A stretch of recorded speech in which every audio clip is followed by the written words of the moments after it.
दृष्टि और दृष्टिकोण, सारा खेल इसी का है। विचित्र है पर यही सत्य है। अब आपको उदाहरण द्वारा समझाता हूं। कई बार आपने किसी व्यक्ति को देखा होगा ये कहते हुए कि मुझे स्वयं पर गर्व है, अपने आप पर गर्व है। मैं अपनी माता पिता की बहुत अच्छे से सेवा करता, उन्हें सदैव सुखी रखता। उन्हें मैंने एक घर दे दिया है, सारी सुख सुविधाएं दी हैं, उन्हें जीवन में हर वो वस्तु दी है और दूंगा जिसकी उन्हें आवश्यकता है।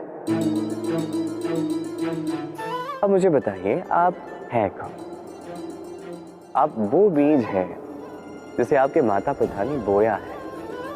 आपके माता पिता ने ही आपको इस संसार में जन्म दिया है। ये सब कहने का औचित्य क्या है? ये हो गया उस व्यक्ति का दृष्टिकोण। अब देखते हैं ये प्रकृति हमें क्या सिखाती है।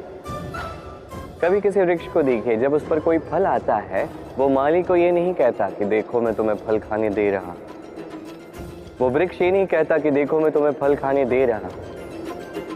वो जानता है ये माली का ही परिश्रम, ये उसी के कर्म का फल है और उसे ही मिलना चाहिए। वो कहता है तुम्हारा तुमको अर्पण, क्या लागे में। वो जानता है माली का महत्व क्या है। ये उसका दृष्टिकोण था। इसलिए आप जीवन में किस व्यक्ति में, किस पशु पक्षी में, किस प्राणी में, किस परिस्थिति में, किस भाव में क्या देखते हैं कि आपके दृष्टिकोण पर निर्भर करता है। आप मन में सकारात्मकता जागृत कर लीजिए, शुभ विचार लाई, यही सोच सच बनकर सामने आए। यही दृष्टिकोण ऐसा बन जाएगा कि आपके जीवन में सब कुछ शुभ ही शुभ होगा। प्रतिशोध या किसी को दुख पहुंचाने की भावना, यदि ये आपके मन में है तो आप अपने ही मन में पीड़ा का एक विशाल सा वृक्ष बो रहे हैं। ये स्मरण रखिएगा, क्योंकि किसी को दुख पहुंचाने की ये भावना, ये वो बीज है जो आप ही के मन में गिरेगा, आप ही के मन में अंकुर बनेगा, आप ही के मन में एक विशाल सा वृक्ष बनकर पनपेगा। जीवन आपका है, कर्म आपका था, किसी को दुख देने की भावना आपकी थी, ये वृक्ष आपका है, तो इसका फल भी आप ही को मिलेगा, जो ग्रहण भी आप ही को करना है। स्मरण रखिए, जो व्यक्ति ये सोचता है कि मैं इसे दुख दूंगा, इसे पीड़ा में देना चाहता, उसी व्यक्ति को दुख और पीड़ा मिलती। यदि इसी स्थान पे आप ये सोचो कि मैं किसी को सुखी करना चाहता, किसी को सुख देना चाहता, तो इसका भी बीज आपके मन में ही उतरेगा। ये भी वृक्ष ही बनेगा जिसका फल आप ही को मिलेगा। बात यहाँ आती है बस सोच की, सोच जो सच बनकर सामने आती। तो ये सोच शुभ रखिए, सबके लिए हित ही चाहे, चाहे किसी और के मन में आपके लिए कुछ अच्छा हो ना। आप सबके लिए अच्छी भावना से कर्म करते जाइए, आपके साथ भी अच्छा ही होगा। सुख और अनुभव दोनों जीवन में एक साथ कभी नहीं आते। स्मरण रखिएगा, जहां सुख होता है वहां अनुभव नहीं होता, और जब ये सुख हमारे जीवन से दूर चला जाता है तब हमारे जीवन में आता है ये अनुभव। परमात्मा, ये प्रकृति, ये नियति इस अनुभव को हमारे जीवन में भेजते हैं ताकि हम एक अत्यंत महत्वपूर्ण सीख, ज्ञान प्राप्त कर सकें। ये अनुभव हमें सिखाया जाता है कि अतीत में ऐसा क्या था जो हमें नहीं करना चाहिए था। हमें सिखा देता है कि भविष्य में ऐसा क्या है जो हमें करना चाहिए और क्या नहीं करना चाहिए। देखा जाए तो ये अनुभव हमें वही सीख देता है जिसके कारण हम सुख की ओर उचित प्रकार से अग्रसर हो सकते हैं। इसलिए जीवन में जब भी दुख आए, दुख का ये समय आए, तो हताश मत होइएगा। समझने का प्रयास कीजिए कि अनुभव क्यों आया, क्या सिखाने के लिए आया। यदि आप वो ज्ञान प्राप्त करते, सुख के मार्ग पर अग्रसर होते हैं, वो भी उचित रूप से, तो इस अनुभव का मंतव्य ही पूर्ण हो जाता है। जीवन में ऊंचाई पर पहुंचने के लिए मनुष्य को किसकी आवश्यकता होती है? सीढ़ी। किंतु फिर भी हर एक मनुष्य, हर एक व्यक्ति ऊंचाई पर पहुंच नहीं पाता। कारण क्या है? कारण या तो ये हो सकता है कि मनुष्य कल्पना करता जाता है सीढ़ी को खोज ही नहीं पाता। कुछ लोग खोज लेते हैं और उसे पाकर ही इतने प्रसन्न हो जाते हैं कि उससे आगे कुछ कर्म करते ही नहीं। सरल सी बात। बहुत से लोगों को सीढ़ी मिलती नहीं, और मिल भी जाए तो जब तक उस पर चढ़ोगे नहीं ऊंचाई पर पहुंचोगे कैसे?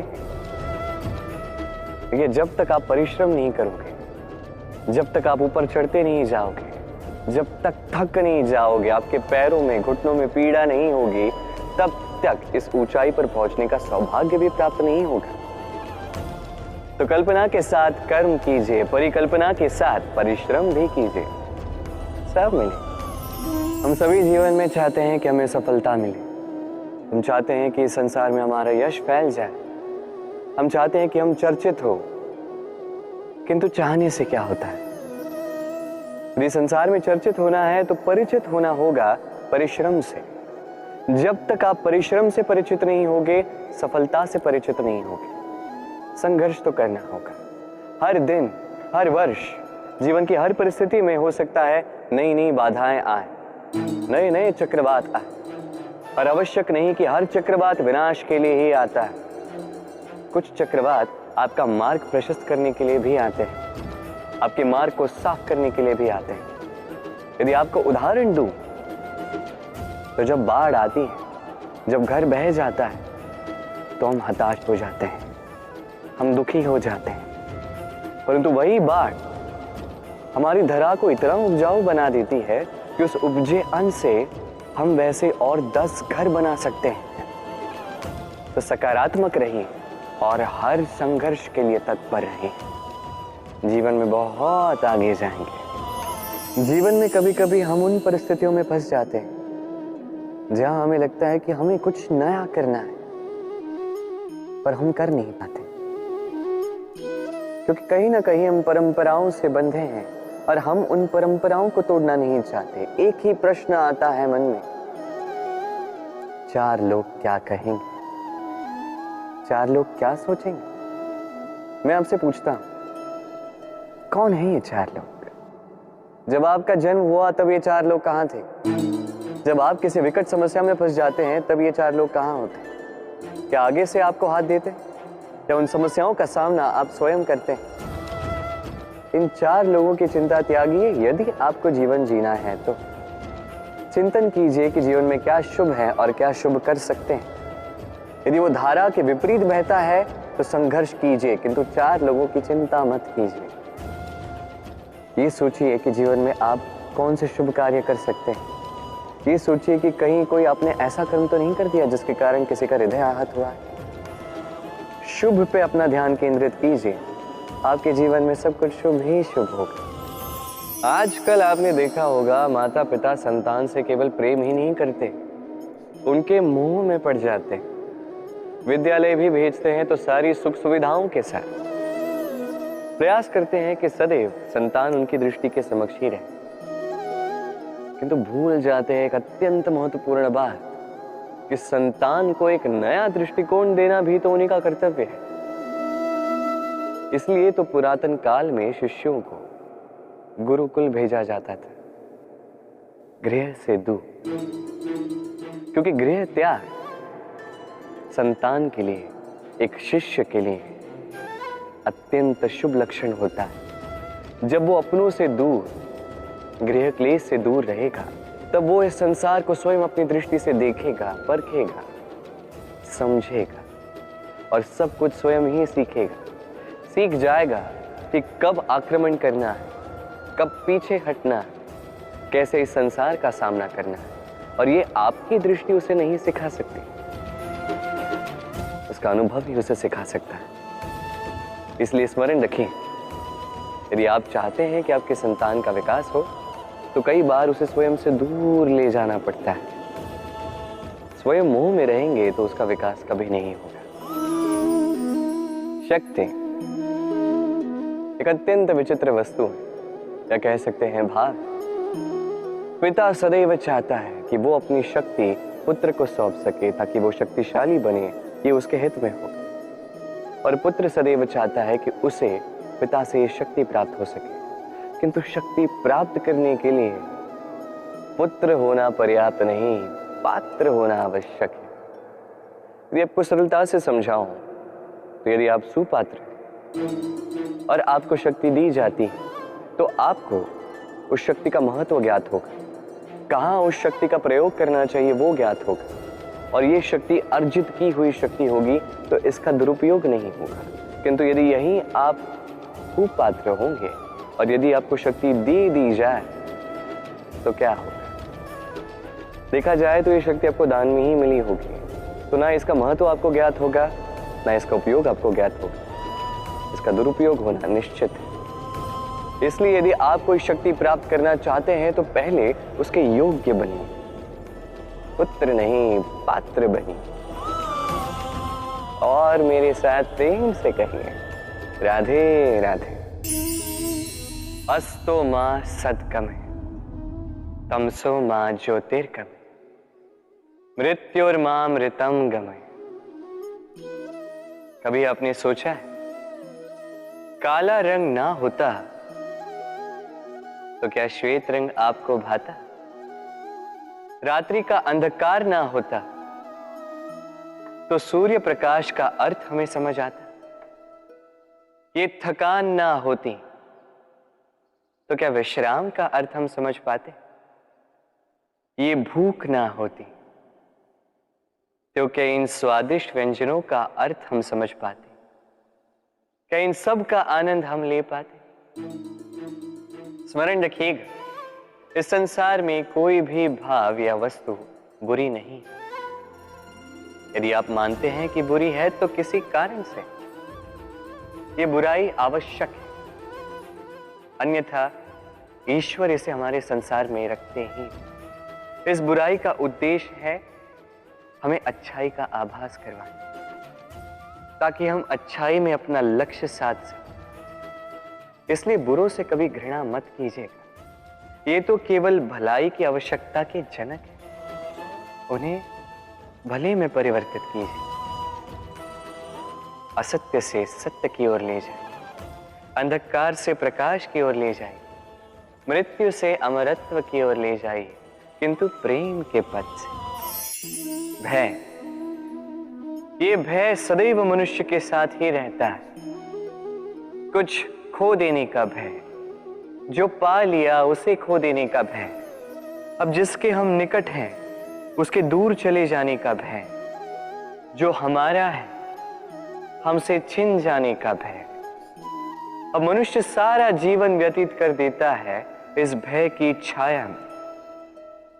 किंतु क्या कभी आपने ये सोचा है कि ये भय हमें क्यों लगता है? ये भय हमें इसलिए लगता है क्योंकि हम उस व्यक्ति, उस भाव, उस वस्तु को स्वयं से समेट कर रखते हैं। हम स्वयं उसे इतनी शक्ति दे देते हैं कि वो जब चाहे तब हमें छोड़कर जा सकता है, हमें कष्ट पहुंचा सकता है। किंतु यदि हम उस भाव, उस व्यक्ति, उस वस्तु से निर्लिप्त रहें, उसके आकर्षण से हम मुक्त हो जाएं, तो ना ही वो हमें छोड़कर जा सकता है, ना ही हमें कष्ट पहुंचा सकता है। इसलिए स्वतंत्र रहिएगा और सबको स्वतंत्र रखिएगा, प्रेम को भी।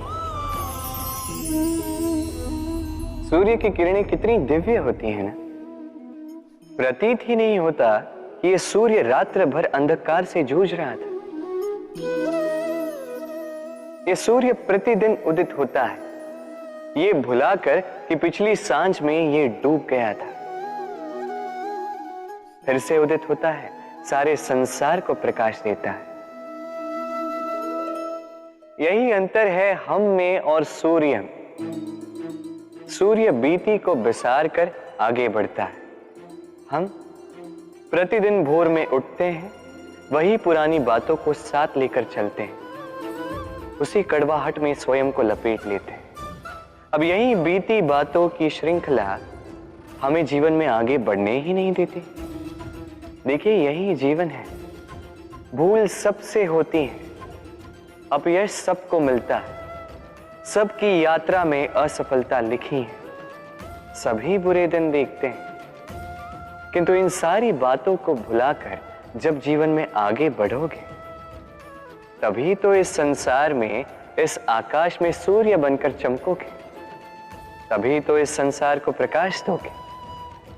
इसलिए प्रतिदिन जागिए, एक नए जन्म के साथ, एक नए उत्साह के साथ, एक नए लक्ष्य के साथ,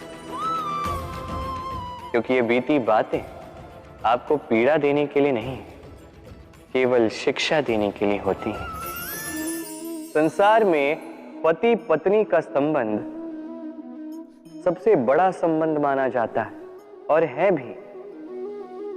सप्तपदी लेकर 7 जन्मों तक दोनों एक दूसरे के साथ जुड़ जाते हैं, एक दूसरे के अर्धांग बन जाते हैं। अर्धांग अर्थात अर्ध अंग।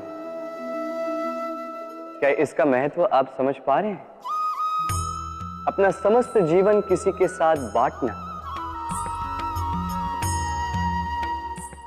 किंतु क्या संसार के सारे पति पत्नी एक दूसरे के साथ अपना समस्त जीवन बांट सकते हैं? क्या इसमें सभी सक्षम रह पाए हैं? अपना जीवन किसी और के साथ बांटने के लिए सबसे महत्वपूर्ण बात है स्वीकृति, स्वीकार करना। सामने वाले व्यक्ति को स्वीकार करना, उसकी अच्छाइयां भी, उसकी बुराइयां भी। संपूर्णतः रूप से व्यक्ति को स्वीकार करना होगा, तभी ये संबंध बढ़ेगा, तभी ये संबंध और भी सुंदर बनेगा।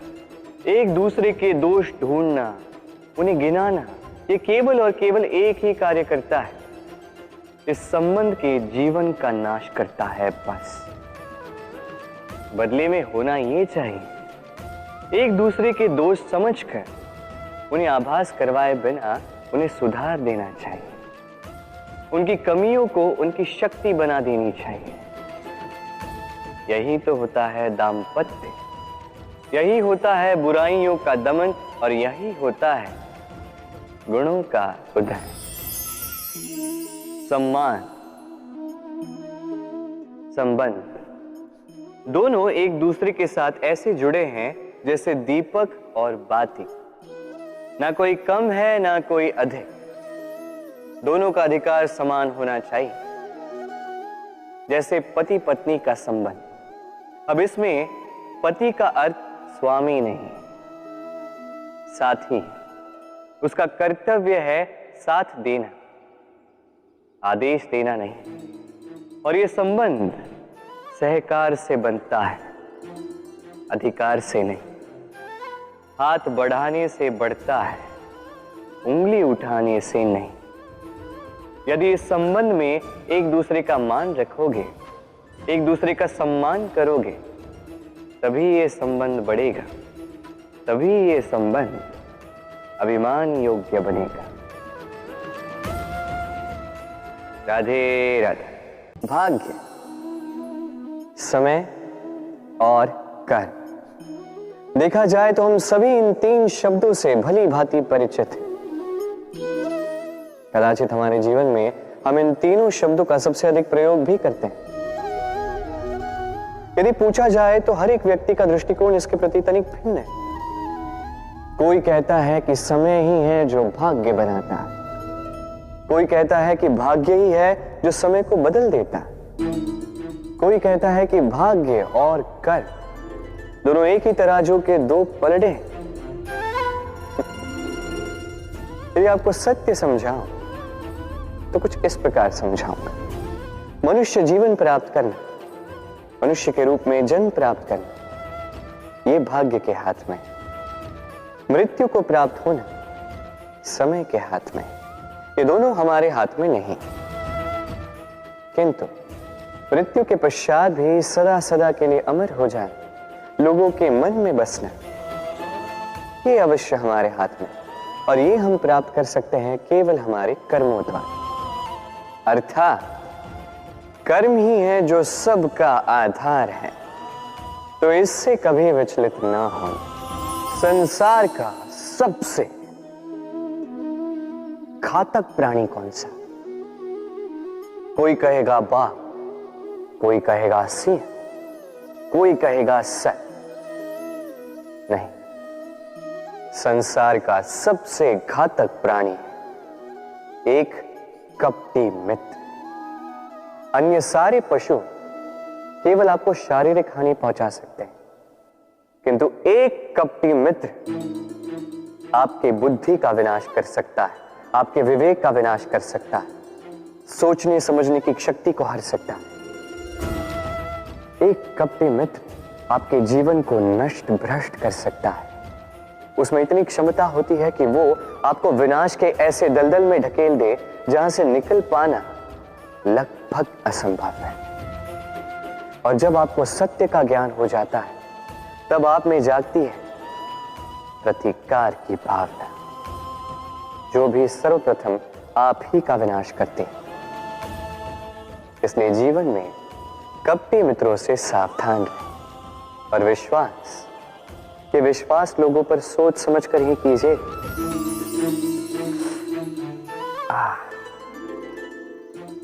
हाथ जल गया। अब आप कहेंगे कृष्ण यही तो होगा, जलते हुए कोयले को उठाने जाओगे तो हाथ तो जलेंगे ही। चलो इस संदर्भ में आप ये कहते हैं, क्या क्रोध के विषय में भी आप यही सब सोचते हैं? सोचना आवश्यक है, क्योंकि क्रोध भी इसी प्रकार है। हम सोचते हैं कि हम इस जलते हुए कोयले को उठाकर किसी की ओर फेंकेंगे, उसकी हानि होगी, किंतु सर्वप्रथम हमारे ही हाथ जल जाते हैं। ये क्रोध सर्वप्रथम आपका नाश करता है, आपके आनंद को छीन लेता है, आपके स्वास्थ्य को बिगाड़ देता है, आपके अस्तित्व को जला देता है। तो इस क्रोध से सावधान रहिए। संसार में कुछ लोगों की ये तीव्र इच्छा होती है, वो बस स्वयं का नाश करना चाहते हैं। कुछ लोग मदिरा पान में चोर हो जाते हैं, कुछ व्यसन करने लगते हैं, कुछ सबसे शत्रुता पाल लेते हैं। यदि आप अपना नाश ही चाहते हैं तो ये सब करने की आवश्यकता नहीं है, बस थोड़ा अहंकार पाल लीजिए। जी, आपने सही सुना, ये अहंकार आपको नष्ट कर देगा। ये कांटे की जितना भी नहीं चुभता, किंतु धार से आपको काट देगा। धीरे धीरे आपके सारे प्रियजन, आपके संबंधी, आपके मित्र, जिनसे आप प्रेम करते हैं, सभी को आपसे दूर कर आपको अकेला कर देगा ये अहंकार। यदि आप इस जीवन को जीना चाहते हैं तो विनम्र होना सीखिए। यदि आप जीवन में स्वयं का नाश चाहते हैं तो अहंकार पालना सीखिए। चयन आपका है, ये जीवन आपका है। कभी आपने किसी स्वर्णकार को देखा है? स्वर्ण उसका होता है, आभूषण बनाने की कला उसकी होती है, फिर भी वो बार बार स्वर्ण को गर्म करता है, हथौड़ी लेकर बार बार उस पर प्रहार करता है। इसलिए ताकि वो उस स्वर्ण को कुंदन बना सके, हर एक चोट के साथ उसमें छिपी खोट को निकाल सके। एक विवेकवान व्यक्ति को भी यही करना चाहिए। इससे पहले कि ये संसार चोट से आपको भंग कर दे, आप स्वयं में छिपी खोट को समझकर उसे निकालना सीखें। भले ही थोड़ी पीड़ा सहनी पड़े, ये कीजिए। यदि आपको कुंदन बनना है तो स्वयं को स्वयं का स्वर्णकार बनना ही होगा। देखिए इस घास को, कितनी कोमल, कितनी मृदु। यदि इस घास पर चलोगे तो पांव की पीड़ा ही हर जाए। इसमें सो जाओगे तो एक मीठी निद्रा आ जाए। किंतु यदि इसी घास को आप ठीक से नहीं पकड़ोगे, ये आपकी उंगलियां भी काट सकती है। यही कोमल घास आपको चोट पहुंचा सकती है। इसी प्रकार हर एक व्यक्ति जो धर्म के पथ पर चल रहा है, उसे चोट पहुंच सकती है यदि उसको धर्म के पूर्ण स्वरूप, उसके वास्तविक स्वरूप के विषय में ज्ञान ना हो। इसलिए जीवन में जो भी वस्तु, व्यक्ति या अवसर आए, उसके बल के विषय में, उसकी दुर्बलता के विषय में पहले जानकारी प्राप्त कर लें, उसके पश्चात ही निर्णय लें। ऐसा करोगे तो सफलता अवश्य मिलेगी। आपने कभी जीवन में सूर्योदय देखा होगा?